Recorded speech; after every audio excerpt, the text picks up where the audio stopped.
ایک دفعہ کا ذکر ہے کہ حضرت موسیٰ علیہ السلام کو اللہ تعالیٰ نے حکم دیا کہ سمندر کی طرف جاؤ، وہاں 3 کشتیاں ڈوبنے والی ہیں۔ حضرت موسیٰ علیہ السلام فوری بھی حکم الہی کی تعمیل کرتے ہوئے سمندر کی جانب چل دیے۔ ساحل پرسکون تھا۔ بہت دور سے ایک کشتی آتی ہوئی دکھائی دی جو آہستہ آہستہ ساحل کی طرف بڑھ رہی تھی۔ ابھی وہ کنارے سے کچھ ہی فاصلے پر تھی کہ حضرت موسیٰ علیہ السلام نے آواز دی، اے کشتی والو، اللہ کا حکم آنے والا ہے، ہوشیار رہنا۔ انہوں نے جواب دیا، آپ جانتے ہیں کہ اللہ کے حکم کو کوئی نہیں ٹال سکتا، ہم تو اس کے بندے ہیں جو حکم الہی کے پابند ہیں۔ کشتی والے ابھی یہ بات کہہ ہی رہے تھے کہ اچانک ایک موج اٹھی اور کشتی ڈولنے لگی۔ سوار اپنے آپ کو بچانے کی کوشش کرنے لگے، اتنے میں ایک اور زبردست موج آئی اور کشتی کو اپنے ساتھ بہا کر سمندر کی تہ میں لے گئی۔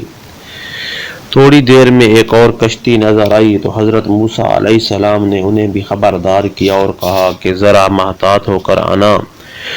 انہوں نے بھی پہلے والوں کی طرح جواب دیا، جو کچھ ہونا ہے ہو کر رہے گا، اور کشتی کو کنارے کی طرف لاتے رہے، یہاں تک کہ ساحل کے قریب آتے آتے یہ کشتی بھی ڈوب گئی۔ حضرت موسیٰ علیہ السلام اللہ کی حکمت کے بارے میں سوچوں میں محو تھے کہ انہیں ایک تیسری کشتی آتی دکھائی دی۔ آپ نے حزب سابق اس کشتی والوں کو بھی نصیحت کی کہ دیکھو، اللہ کا حکم آنے والا ہے، اپنے گناہوں کی معافی مانگتے ہوئے ذرا محتاط ہو کر آؤ۔ انہوں نے جواب میں کہا، اے اللہ کے نبی، جس طرح آپ سچے ہیں اس طرح اللہ کا حکم بھی اٹل ہے، اسے کوئی نہیں بدل سکتا، لیکن اللہ کی رحمت بھی تو ہے، ہم اس کی رحمت سے کیوں مایوس ہوں، لہٰذا ہم اللہ کی رحمت پر بھروسہ کر کے آ رہے ہیں، اور وہ اپنی رحمت کے صدقے میں ہمیں ضرور امن و سلامتی کے ساتھ کنارے پر پہنچا دے گا۔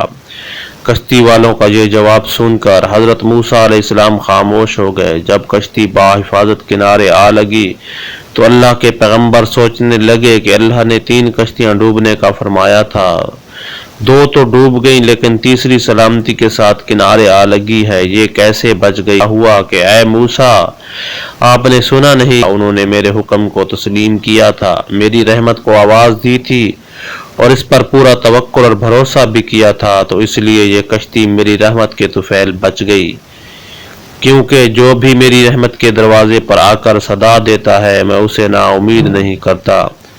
حدیث میں آتا ہے کہ جب اللہ تعالیٰ نے مخلوقات کو پیدا فرمایا تو عرش پر لکھ دیا، میری رحمت میرے غضب پر غالب ہے۔ صحیح مسلم۔